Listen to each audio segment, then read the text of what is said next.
Yan, nagsisimula na pong ilagay ang maglagay ng mga banderitas sa bawat paligid ng tansa para sa kanilang nalalapit na kapistahan itong August 28, 29. Yan. Kaya ang daming mga aktibidades dito sa paligid, lalo na sa mga magtitinda ng mga kakanin na dumadayo pa sila dito kada piyesta, hindi sila nawawala. Ayan, makikita nyo. At especially yung dinadayo nila na santo na si Tata Usteng.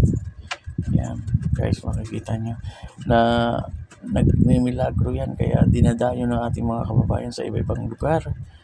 And then yung mga babiyahin ng Naik, Maragondon, Ternate, medyo hindi tayo makakalusot ng tansa dahil nga sa traffic. Medyo meron naman silang ginawang alternative way para makadaan, dahil pag entrance ka ng tansa medyo hindi na makausad dahil sa dami ng mga taong mga deboto nito ni Tata Usteng yan sa tansa. Ngayon andito po tayo, may mga food fair. Yan, mga naka-schedule na mga concert, activities, marami. Ito mga darating na araw, guys.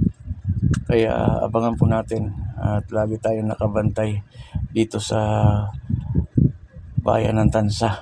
Ang balitang ito ay hatid sa atin ng Blessed Panyawan Liniment mula sa Tansa, Cavite, Mobile Journal number 16. Danilo Pinario nagulat para sa Shine Balita Nationwide.